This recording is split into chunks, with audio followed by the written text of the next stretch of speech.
Last week, Ripple Intent held a symposium in Denver, Colorado. The underlying theme was trust.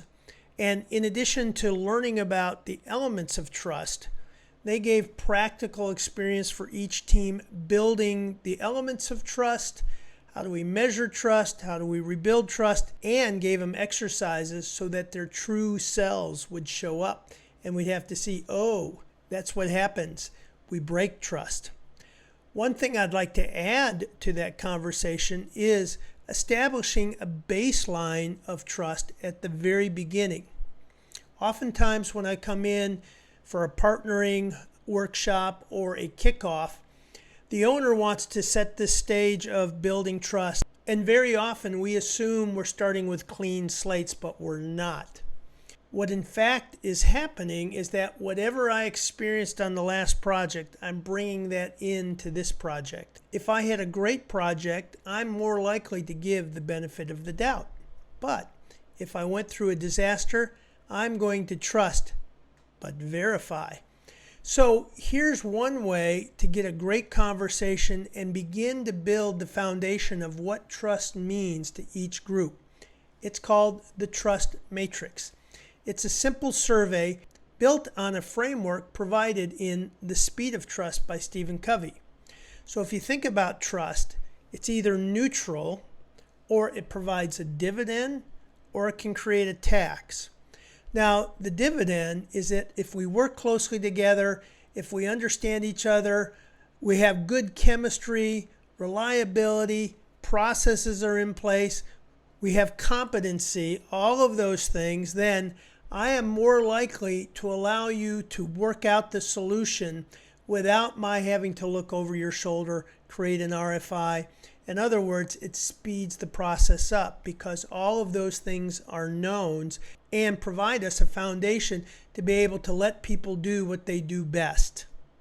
However, if I don't trust you, I don't know you, I haven't worked with you, I've experienced bad things in the past, then I'm more likely to put more things in place that looks over your shoulder, whether it's written documentations, RFIs, or anything that gets in the way, slows things down so that I can double check and cover my tail. So what I've done is I've created word descriptions for different elements of a project. For example, the work environment. What's that like to work there? What people focus on a daily basis. The overall relationships, how people treat each other. The processes that are in place. How people behave. Outcomes on the project, what we look for or what we're trying to accomplish. The effectiveness of systems. And the project ethos. This is not definitive, and I encourage every project to build their own criteria, but have a similar kind of rating scale to find out where I came in at. So the way the exercise works is we give this card to everybody on the project, and we ask, remember the last project you were on, whether it was a great project or a terrible project, and I want you to circle the words that fit in these categories and follow the rows. Now, if you go up to the top, there's a row with a numerical value. Whatever you circled, and when you go up to that top, to that numerical value, you put that on the far right column. It's either a positive or a negative number. Then at the bottom, you add it up. So for example, if the work environment is neutral, it feels safe. So I'm not apprehensive. I don't have any high expectations. However, if the work environment is not safe and I come in with worry every day, then that's a negative 20%. If it's stressful every day, that's a negative 40%. If it's toxic, that's a negative 60%. If it's ballistic, negative 80%. And I've been on some jobs where it was a negative 80%, then you just hate coming in every day. On the other side, if it's positive, then that's a 20% boost. And if it's uplifting, it's a 40% boost. So that's how it works. Once everybody fills out their sheet and you collect it, what I like to do is start out and said, who had the lowest score? And I'll start out, does anybody have anything lower than 10? We always have people lower than 10. In fact, we've had projects in negative 18 to 25. And so we'll see who's the winner in the low side of the equation.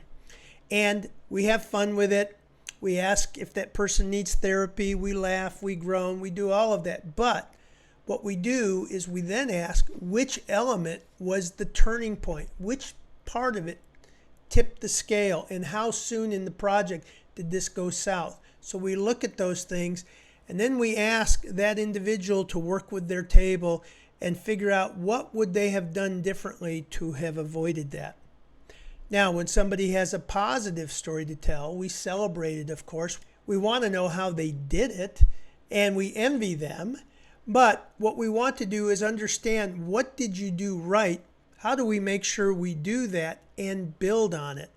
So when you go through this, what do we want to avoid and what do we want to establish and build on? You've got an incredible framework to design the environment of trust that you want. So this is called the trust matrix. And if you would be interested in my walking you through how to do that, I have a workshop on getting partnering right at the very front end. And this is one of those elements, and I'd be happy to walk through the workshop with you. Now, you can reach out to me either on LinkedIn in the messaging or send an email at rex@rexmiller.com.